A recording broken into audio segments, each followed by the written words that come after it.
Hello, dear students. Most welcome to all. आप सभी का दोस्तों अनअकैडमी के इस special class program YouTube session में दोस्तों आपका बहुत बहुत स्वागत है। दोस्तों मैं जावेद फारूकी आप लोगों का एक बार फिर से दोस्तों बहुत बहुत अनअकैडमी के इस यूट्यूब चैनल पर आपका खैर मकदम करता हूँ, स्वागत और अभिनंदन करता हूँ। दोस्तों जैसा कि आपको पता है कि हम लोग मंदिर स्थापत्य या फिर कला संस्कृति का एक कंप्लीट सेशन दोस्तों लेकर के या कंप्लीट सीरीज में आपके सामने लेकर के आया हूं, जिसमें 8 सेशन में दोस्तों हम लोग कला संस्कृति के विभिन्न पहलुओं पर बात कर रहे हैं। दोस्तों 8 सेशन में आज की क्लास में आज इस चौथे सेशन में दोस्तों आप सभी लोगों का बहुत बहुत स्वागत है। क्लास की शुरुआत करने से पहले दोस्तों थोड़ा सा मैं अपना इंट्रोडक्शन आपको दे दूं, इसके बाद मैं थोड़ी सी कुछ और भी बातें करके मैं सीधा क्लास में आता हूं। दोस्तों क्लास की शुरुआत करने से पहले मैं सबसे पहले अपना इंट्रोडक्शन, तो जैसा आप देख पा रहे हैं ये मेरा नाम जावेद फारूकी और ये दोस्तों मेरी अनअकैडमी पर position. I am one of the masters educator of Unacademy. I have 10 years of teaching experience with India's renowned institute and perform 200+ elections. पिछले 10 वर्षों से सिविल सेवा के क्षेत्र में बच्चों को देश के अलग अलग संस्थानों में और नामी गिरामी संस्थानों में अपनी सेवाएं देने और लगभग 200 से भी अधिक सफल छात्रों की सफलता में योगदान देने के बाद तो मैं पूरी तरीके से अनअकैडमी के साथ अपनी क्लासेस दे रहा हूँ। जो चीज़ें मैं आपको पढ़ाता हूँ वो आपके सामने। I am expert of history optional, history for general studies यानी कि हिस्ट्री जनरल स्टडीज़ के सारे segment, social issue, social justice and current affairs. दोस्तों ये मेरा रेफरल कोड है IGF लाइव। इस रेफरल कोड के माध्यम से आप अनअकैडमी के किसी भी सब्सक्रिप्शन पे 10% का अतिरिक्त डिस्काउंट प्राप्त कर सकते हैं। तो दोस्तों ये रहा मेरा इंट्रोडक्शन के अलावा दोस्तों कुछ और भी पहलुओं पर मैं बात करूंगा। कुछ अनअकैडमी के द्वारा दोस्तों समय समय पर जो हमारी उपलब्धियां होती हैं या जो समय समय पर आपके लिए कुछ योजनाएं लाई जाती हैं, उन योजनाओं पर दोस्तों मैं बात करूंगा आपसे।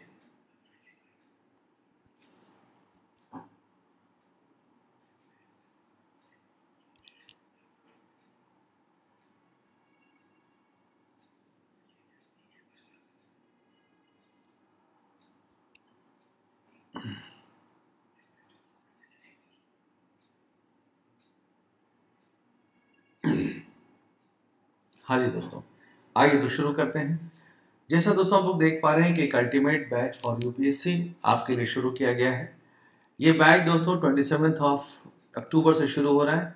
इस बैच में आप लोग इंडिया के टॉप एजुकेटर्स के साथ जुड़ करके आप अपनी तैयारी पूरी कर सकते हैं और मोर इन्फॉर्मेशन के लिए आप इस दिए गए कॉन्टैक्ट नंबर पर बात कर सकते हैं। दोस्तों जैसा आप देख पा रहे हैं कि दोस्तों लास्ट ईयर 2020 के टोटल 170+ लर्नर्स के रिजल्ट को ब्रेक करते हुए इस बार 2021 को हमारे टोटल 197+ रैंकर्स ने, टॉपर्स ने दोस्तों अंतिम रूप से अपनी सफलता अर्जित करी है, जिसमें टॉप 10 में हमारे प्लेटफॉर्म के 3 लर्नर्स ने दोस्तों अपनी जगह बनाई है।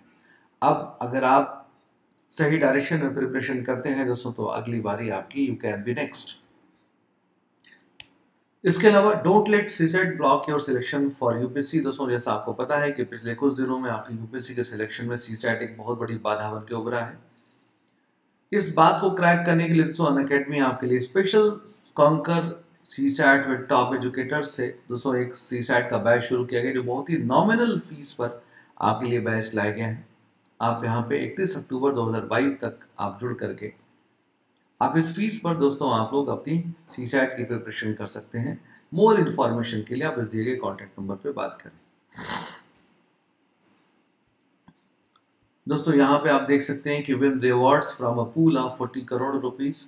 दोस्तों 40 करोड़ रुपीस के पूल से आप एक 60 मिनट में 50 क्वेश्चन के एक MCQ सीरीज से ज्वाइन करके आप लोग रिवॉर्ड्स दोस्तों जो है प्राप्त कर सकते हैं। आप एनरोलमेंट के लिए इस बारकोड को दोस्तों जो है आप स्कैन करके आप इसे एनरोल कर सकते हैं। दोस्तों इस कोर्स को आप ढेर सारे इनाम भी जीत सकते हैं। इसके अलावा जैसा आपको पता है कि दोस्तों की विदाउट ऑप्शनल के आप कभी भी अपनी तैयारी पूरी नहीं कर सकते। इसके लिए इंडिया के टॉप एजुकेटर्स के माध्यम से टॉप ऑप्शनल सब्जेक्ट दोस्तों आपके लिए लाए गए हैं। आप इन ऑप्शनल सब्जेक्ट के माध्यम से अपनी तैयारी को पूरी करें और दोस्तों अपने अंतिम रूप से अपनी सफलता को सुनिश्चित करें। इसके अलावा यूपीसी सीएससी एपीएफओ का भी दोस्तों आप एक नया बैच शुरू किया जा रहा है अनअकैडमी पर। अभी तक दोस्तों ये बैच नहीं था, लेकिन अब आपके लिए एपीएफसी के भी बैचेस शुरू किए जा रहे हैं। आप इन बैचेस में भी दोस्तों जुड़ करके टॉप एजुकेटर्स के द्वारा दोस्तों और बेहतरीन कंटेंट के माध्यम से जुड़ करके आप अपनी तैयारी पूरी कीजिए और आप अपनी सफलता सुनिश्चित कीजिए। इसके अलावा 57 out of 79 question in the UPSC CSE GS mains पर फ्रॉम आवर टेस्ट सीरीज। ये हमारी दोस्तों बड़ा ही प्राइडेस्ट मोमेंट है कि यूपीएससी 2022 के मेंस में 79 क्वेश्चन में से हमारे टेस्ट सीरीज से डायरेक्टली 57 क्वेश्चन पूछे गए। ये हमारे लिए दोस्तों बहुत बड़ा अचीवमेंट है। आप इस प्रकार से दोस्तों हमारे टेस्ट सीरीज को जोड़ करके अपनी तैयारी को सुनिश्चित कर सकते हैं। Nothing can stop you from chasing दोस्तों अनअकैडमी पर अगर आप वन टाइम पेमेंट नहीं कर सकने में सक्षम है, अगर आप कोई सब्सक्रिप्शन लेना चाहते हैं और वन टाइम पेमेंट नहीं करना चाहते तो अनअकैडमी आपके लिए लेकर के आए हैं 0% ईएमआई टुडे।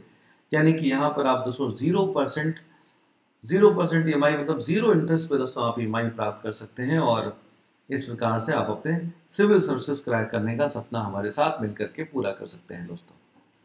इस प्रकार से अनअकैडमी दोस्तों आपके लिए समय समय पर ढेर सारी सुविधाएं लेकर के आते हैं। इन सुविधाओं का आप लाभ उठाइए। ओके, आइए दोस्तों अब हम लोग आते हैं मेन बात पे, मुख्य बात पे शुरुआत करते हैं। जैसा दोस्तों आपको पता है कि पिछली क्लास में हम लोगों ने मंदिर स्थापत्य को पढ़ना शुरू किया है। पिछले 2 सेशन में दोस्तों मैंने आपको मंदिर स्थापत्य के बारे में अलग अलग चीज़ें पढ़ाई हैं और इसके पहले की क्लासेस में जैसा आपको पता है दोस्तों कि स्थापत्य कला में हम लोग धार्मिक स्थापत्य कला के बारे में पढ़ रहे हैं। स्थापत्य कला के बारे में आपको मैंने बता रखा है कि दोस्तों स्थापत्य कला 2 प्रकार की होती है। एक दोस्तों लौकिक स्थापत्य कला और दूसरी होती है दोस्तों धार्मिक स्थापत्य कला। धार्मिक स्थापत्य कला में दोस्तों हम लोगों ने इसके पहले बौद्ध स्थापत्य कला पढ़ लिया है, जैन पढ़ लिया है और अब दोस्तों हम लोग ब्राह्मण स्थापत्य कला के बारे में यानी कि मंदिर स्थापत्य कला के बारे में पढ़ रहे हैं दोस्तों। मंदिर स्थापत्य कला के डेवलपमेंट में मैंने आपको गुप्त काल तक 2 पार्ट में दोस्तों मैंने इसके डेवलपमेंट को पढ़ाया है। एक तो गुप्त काल तक मंदिर स्थापत्य का डेवलपमेंट, दूसरा दोस्तों गुप्त काल के बाद। गुप्त काल के बाद दोस्तों, गुप्त काल के बाद की अगर बात करें तो गुप्त काल के बाद भारत में मंदिर स्थापत्य के 3 शैलियां दोस्तों विकसित हुई। 3 शैलियां दोस्तों विकसित हुई। इन 3 शैलियों में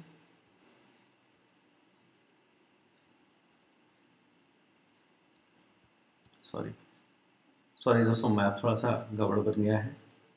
इन 3 शैलियों में दोस्तों उत्तर भारत में दोस्तों नागर शैली, दक्षिण पथ में दोस्तों वेसर शैली और सुदूर दक्षिण में दोस्तों द्रविड़ शैली का डेवलपमेंट होता हुआ दिखाई देता है।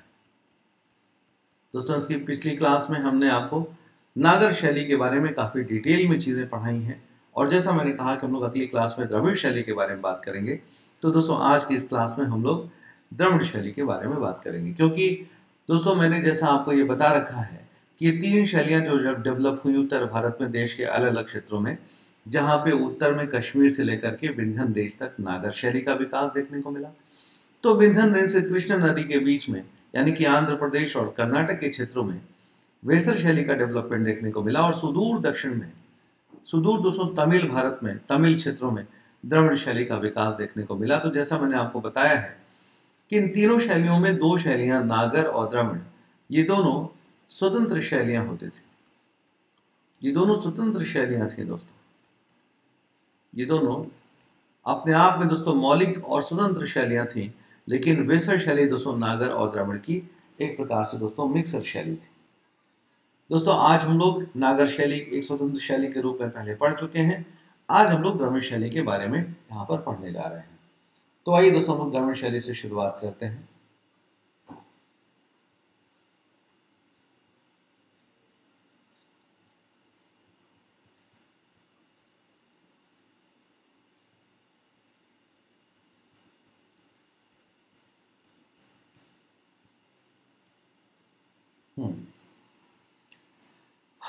आइए दोस्तों, हम लोग द्रविड़ शैली से मंदिर स्थापत्य की तीसरी शैली द्रविड़ शैली के बारे में यहाँ पर डिटेल में समझने की कोशिश करेंगे। दोस्तों, द्रविड़ शैली के बारे में पढ़ने से पहले हम लोग किन किन चीज़ों पर, पहलुओं पर बात करेंगे, तो मैं एक स्ट्रक्चर आपको बना देता हूँ। थोड़ा सा खाली पेज कहीं पर मिले तो मैं, हाँ ये दोस्तों जगह खाली पेज है, यहाँ पे मैं द्रविड़ शैली का स्ट्रक्चर आपको बना देता हूँ कि हमें द्रविड़ शैली में एक्चुअली में क्या क्या पढ़ना है। दोस्तों, जब भी हम किसी शैली के बारे में पढ़ते हैं तो पहले हम लोग उसका परिचय यानी कि उसका इंट्रोडक्शन समझेंगे कि इसका नाम, इसका नॉमिनेशन कैसे हुआ या इस शैली का नाम कैसे पड़ा, ये शैली कहाँ पर विकसित थी। तो थोड़ा सा दोस्तों द्रविड़ शैली के परिचय के बारे में। इसके बाद द्रविड़ शैली की दोस्तों संरचना पे बात करेंगे, संरचना या फिर दोस्तों इसकी विशेषताओं पर, इसकी संरचनात्मक विशेषताएं या संरचना या विशेषताओं पे बात करेंगे। इसके बाद द्रविड़ शैली के दोस्तों विकास के बारे में बात करेंगे, विकास या फिर इसके प्रसार के बारे में बात करेंगे। इसके बाद दोस्तों फाइनली हम लोग महत्व के बारे में बात करेंगे। दोस्तों, इस तरह से अगर हम लोग द्रविड़ शैली के इन सारे पहलुओं पर पढ़ लें, अगर जानकारी ले लें, तो हम दोस्तों करीब करीब सारी ही चीज़ों को यहाँ पे समझ सकते हैं। आइए, तो मतलब सभी प्रकार के प्रश्नों को कवर कर सकते हैं। दोस्तों, द्रविड़ शैली दक्षिण भारत में सुदूर तमिल क्षेत्र में द्रविड़ क्षेत्र में दोस्तों विकसित जो मंदिर स्थापत्य की जो एक नई शैली, जो एक मौलिक शैली, जो एक या स्वतंत्र शैली का जो विकास हुआ, इस शैली को दोस्तों द्रविड़ शैली कहते हैं। दक्षिण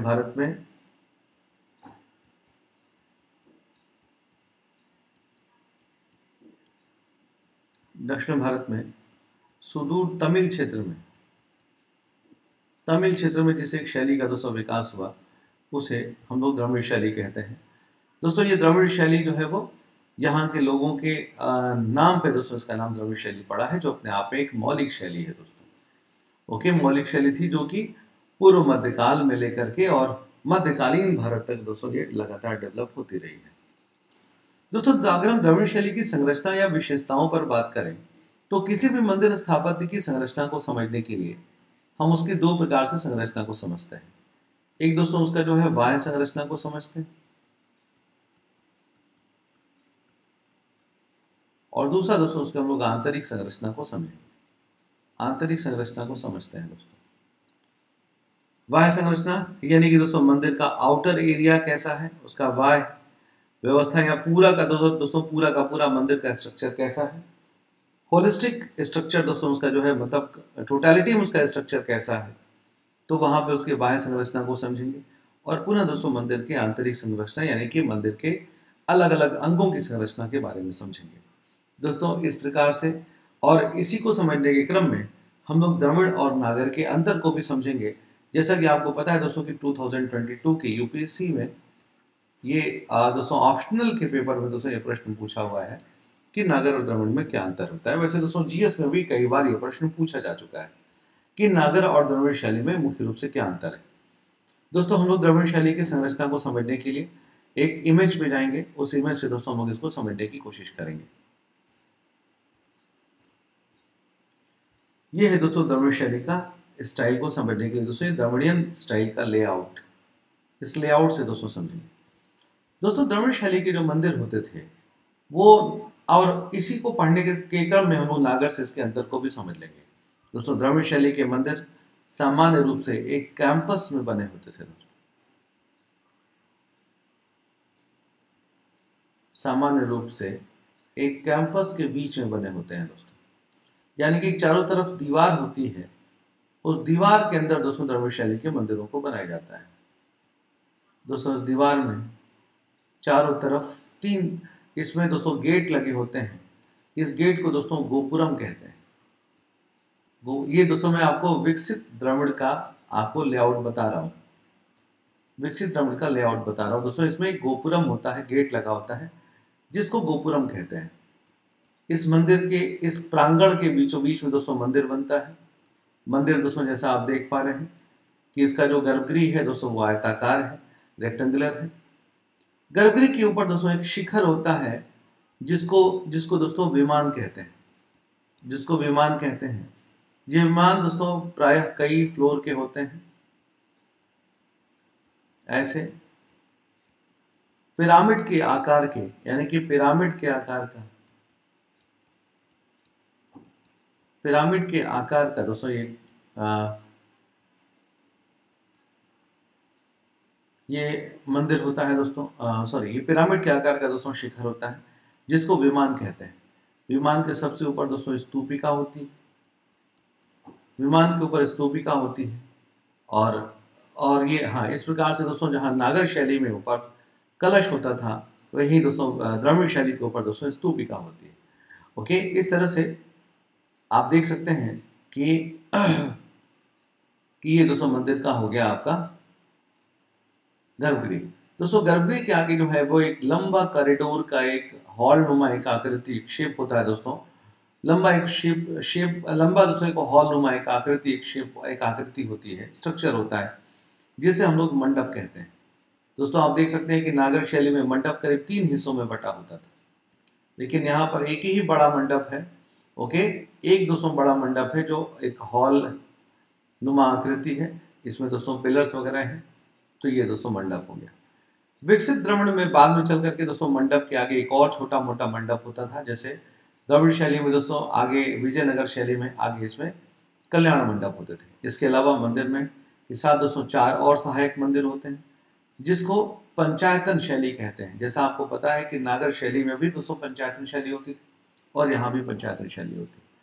इसके अलावा इस मंदिर के बीचों बीच में दोस्तों एक पौंड भी होता है।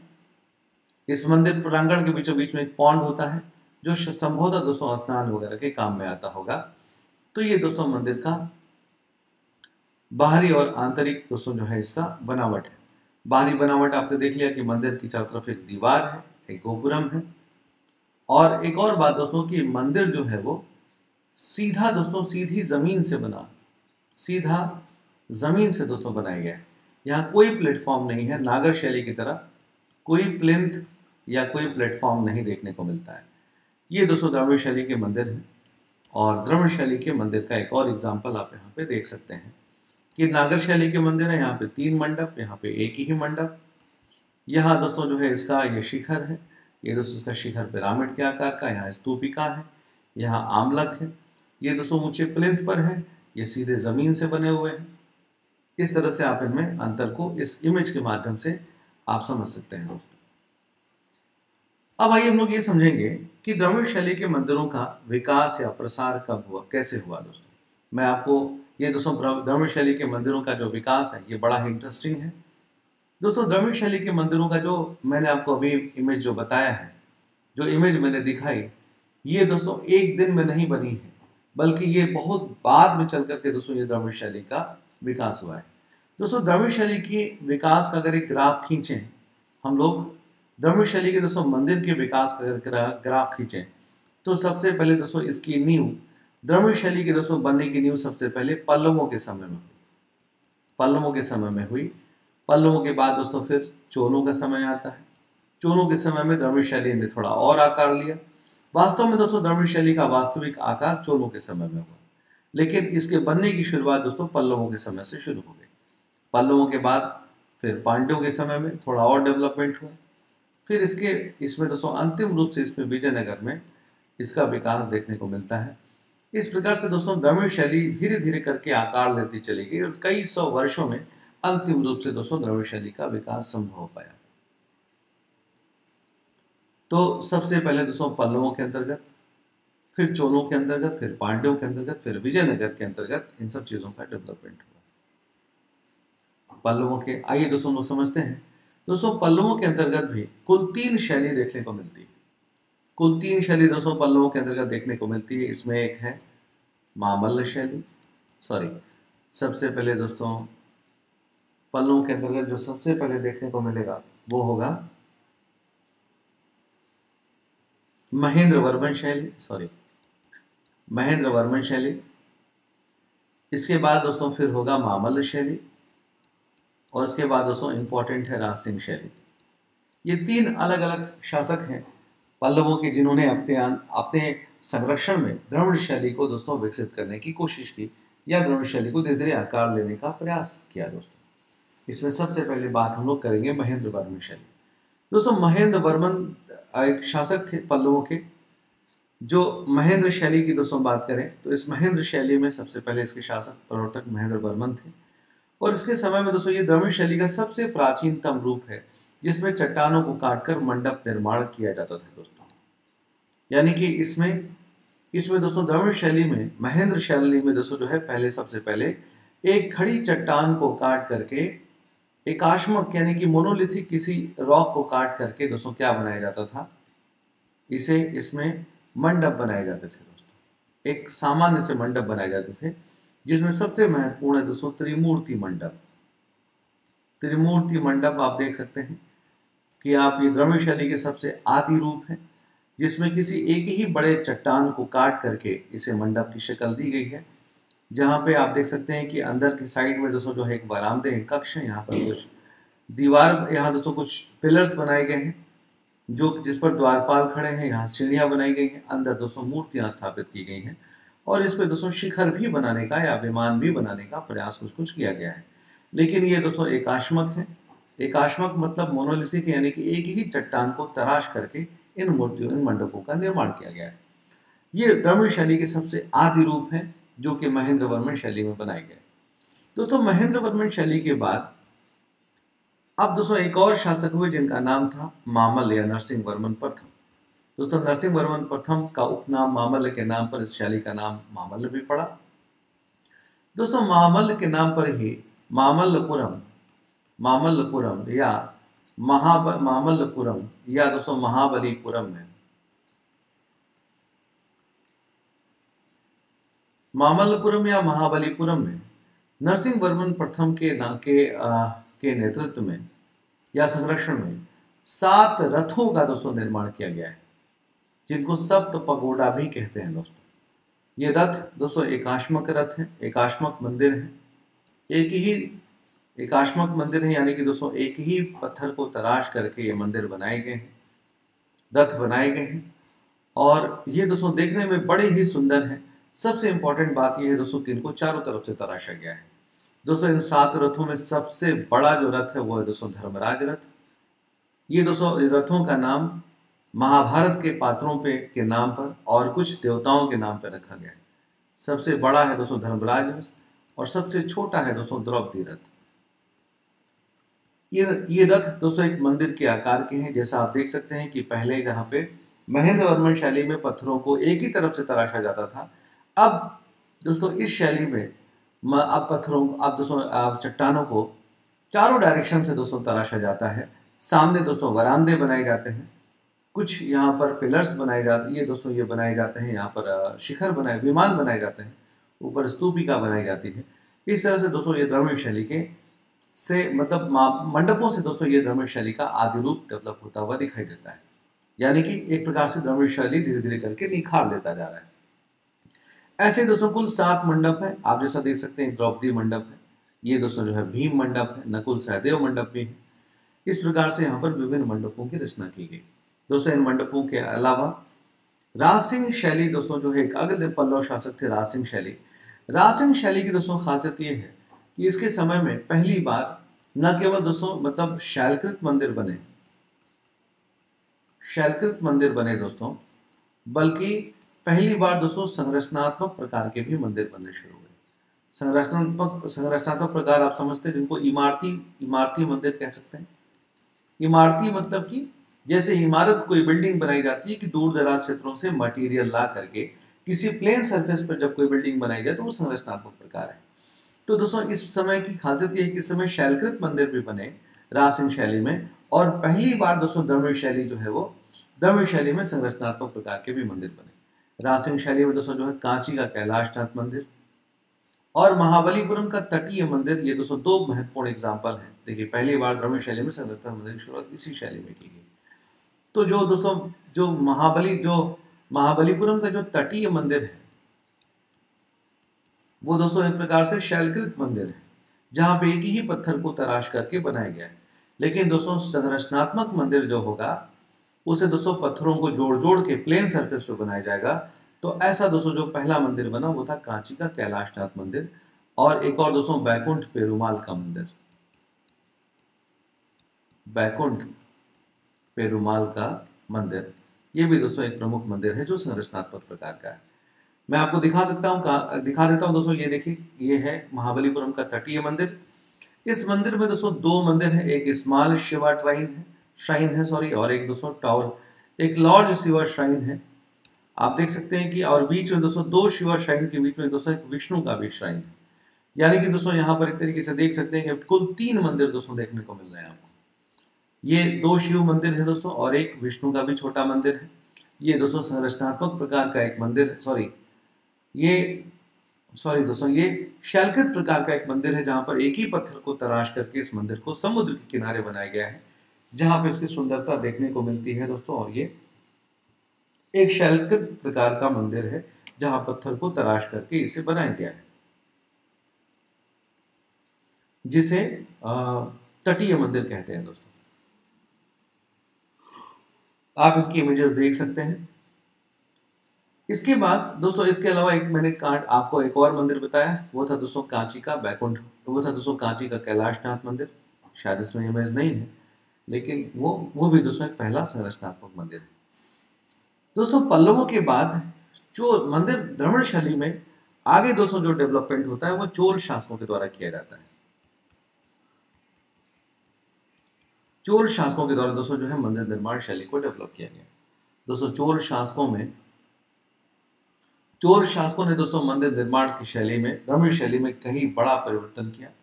जो सबसे बड़ा दोस्तों चोल शासकों के इस मंदिर निर्माण शैली में जो परिवर्तन देखने को मिला वो ये कि अब भारी संख्या में दोस्तों, काफी बड़ी मात्रा में यानी कि बड़ी मात्रा में विशाल इमारत यानी कि संरचनात्मक द्रविड़ शैली के मंदिरों का निर्माण शुरू हुआ दोस्तों। संरचनात्मक द्रविड़ शैली का मंदिरों का निर्माण हुआ। वास्तविक द्रविड़ शैली का दोस्तों जो आकार जो निखर करके आया, वास्तविक द्रविड़ शैली का दोस्तों जो आकार निखर करके आया वो चोलों के ही समय में आया। चोलों के समय में ही सारे के सारे मंदिर दोस्तों अब संरचनात्मक बनने लगे, यानी कि प्लेन सरफेस पे बनने लगे, इमारती तरीके से बनने लगे, यानी कि दूर दराज से मटेरियल ला करके दोस्तों कहीं और पर मंदिर प्लेन सरफेस पे बनाए जाने लगे। इन्हीं मंदिरों में पहली बार गोपुरम बनाने की परंपरा भी दोस्तों चोलों ने ही शुरू की। इन मंदिरों में सुंदर दोस्तों जो है वो चित्र विधिकाएं यानी कि आर्ट गैलरी बननी शुरू हो गई। सुंदर दोस्तों जो है मूर्तियां स्थापित की जाने लगी और भव्य और विशाल मंदिरों का निर्माण किया गया। दोस्तों चोल शासकों को ही भारत की विश्व के सबसे बड़े मंदिर तंजौर का बृहदेश्वर मंदिर, जिसे पेरिया कोविल मंदिर भी कहते हैं, ये दोस्तों जो है ये शासक को ये दोस्तों मतलब बनाए जाने का श्रेय जाता है राजराज फर्स्ट को। तो ऐसे ही दोस्तों चोल शासकों ने पहली बार, आप देख सकते हैं इस मंदिर में दोस्तों पहली बार एक प्रांगण के अंदर बनता हुआ दिख रहा है। यहाँ पे एक गोपुरम भी है दोस्तों, यहाँ पे और 4 छोटे और श्राइन है, मंदिर है, और ये दोस्तों जो है मुख्य मंदिर का ये पिरामिड नुमा आकृति है। ये दोस्तों इसका मंडप है, मंडप के आगे भी एक छोटा मंडप है, और इस तरह से इस मंदिर का दोस्तों यहाँ पे डेवलपमेंट होना शुरू हुआ है। चोल शासकों के नेतृत्व में कई सारे मंदिर बने, जिसमें कोरंगेश्वर का मंदिर, तंजौर का बृहदेश्वर मंदिर, ऐरावतेश्वर मंदिर, गंगईकोंडचोलपुरम का बृहदेश्वर मंदिर, ऐसे बहुत सारे दोस्तों मंदिरों का निर्माण चोल शासकों ने किया। दोस्तों चोल शासक जितने ही महान थे, जितने विशाल और महान साम्राज्य की स्थापना की, उन्होंने उतने ही विशाल इन मंदिरों का भी निर्माण किया है। ये सारे के सारे मंदिरों को आप देखिए दोस्तों कि कैसे तंजौर का बृहदेश्वर ये मंदिर है दोस्तों, ये उसके गोपुरम है, ये देखने में कितने सुंदर और विशाल है दोस्तों। इनमें रथों का भी निर्माण किया गया है, और एक और दोस्तों डायरेक्शन से इस मंदिर की इमेज ली गई है, जिसमें आप देख सकते हैं कि बड़ा लंबा दोस्तों ये मंडप है, लेकिन साथ साथ और भी मंडपों को डेवलप किया गया है। अच्छा, इसके बाद दोस्तों चोलों के बाद मंदिर स्थापत्य में एक नया दोस्तों जो डेवलपमेंट देखने को मिलता है वो पांड्य शैली के अंतर्गत देखने को मिलता है। दोस्तों पांड्यों के अंतर्गत द्रविड़ शैली में कुछ नई चीजें जोड़ी गई, और वो ये था कि अब न केवल दोस्तों मंदिर भव्य बनने लगे, बल्कि उसमें भारी संख्या में विशाल गोपुरम और भारी मात्रा में दोस्तों गोपुरम बनने लगे। यानी कि दोस्तों अब मंदिरों में एक नहीं दोस्तों 11 गोपुरम बनने की परंपरा चल पड़ी दोस्तों। अब गोपुरम इतने भव्य, विशाल और सुंदर बनाए जाने लगे कि अब उन्होंने मंदिरों को ही ढक लिया दोस्तों, मुख्य मंदिर को ही ढक लेते थे। जैसे दोस्तों मदुरई का दोस्तों मीनाक्षी मंदिर जो है वो अपने आप पे देखने वाली बात है दोस्तों कि यहाँ पर इसके बड़े ही विशाल गोपुरम के मंदिर बनाए गए हैं। इस तरह से पांड्य शैली में दोस्तों एक नई बात देखने को मिली कि अब चोलों के बाद कि इसमें बड़े विशाल गोपुरम बनाए गए और भारी संख्या में दोस्तों 11-11 गोपुरम और सुंदर गोपुरम बनाने की परंपरा चल पड़ी है। इसके बाद दोस्तों मध्यकाल में विजयनगर शैली के अंतर्गत दोस्तों बहुत सारे मंदिरों का निर्माण हुआ। इसमें विजयनगर शैली में जो सबसे प्रमुख मंदिर है, जो इनकी विशेषताएं हैं, उसमें यह था कि दोस्तों कि विजयनगर के मंदिरों में अब स्तंभों को तराशा जाने लगा। स्तंभों को तराश करके दोस्तों वहां से जो है म्यूजिकल नोट्स निकाले जाने लगे, म्यूजिकल नोट्स डेवलप हुए। इसके अलावा दोस्तों इन मंदिरों में एक और नई चीज जुड़ गई, वह था दोस्तों कल्याण मंडप। कल्याण मंडप भी दोस्तों इसमें जुड़ गया, जहाँ पे भगवान के विवाह संबंधित अनुष्ठानिक कर्मकांडों को यहाँ पे एक प्रकार से दोस्तों इसमें जो है संपादित कराया जाता था। और 2-3 बातें दोस्तों जो जुड़ गई। एक और महत्वपूर्ण बात ये थी कि दोस्तों रथों का फिर से प्रवेश हुआ, मंदिरों के साथ रथों का फिर से दोस्तों पुनः प्रवेश हुआ। तो आप देख सकते हैं दोस्तों जैसे विट्ठल स्वामी मंदिर में ये रथ बनाए गए हैं, स्तंभों को दोस्तों तराशा गया है, कल्याण मंडप बनाए गए हैं।